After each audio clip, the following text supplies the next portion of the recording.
going to go ahead and start a new repair order. And this time I'm going to set up a retail estimate for us. Okay, go ahead and click to add our customer.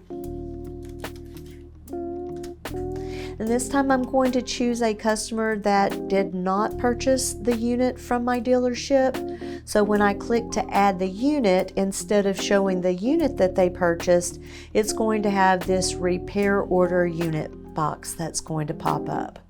Now you can add in as little or as much information here as you would like. The VIN number would be a good thing to add in, maybe the make and model of the vehicle here.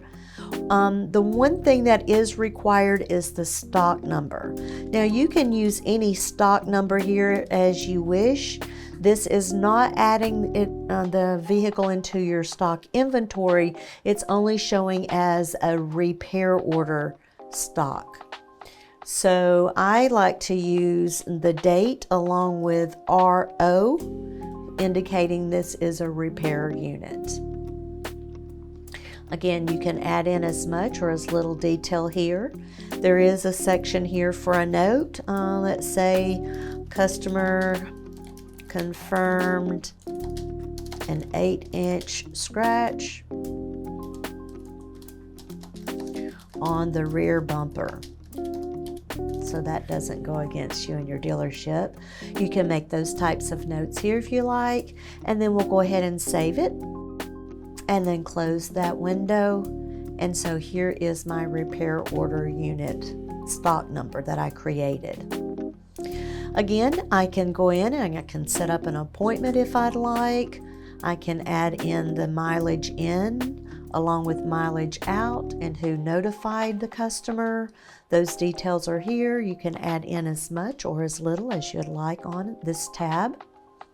And then I'm going to go ahead and go to the Service Items tab. And we'll add a new service job. Okay, this is service job number 1. And let's say that first of all, they want to do an oil change.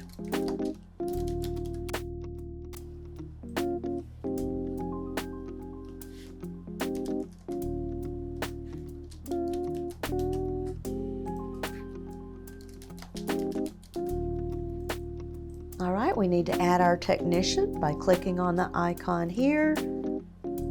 Select your technician, and then how many actual hours would this take? How many hours are you paying? And then how many hours will be billed to the customer? Again, this little section here, this indicates that the job was completed. Normally you wouldn't do that until the job is done, but for class purposes, I'm going to go ahead and make that selection. Again, it's adding up the labor rate on the far right side. Okay, and then we need to add our part.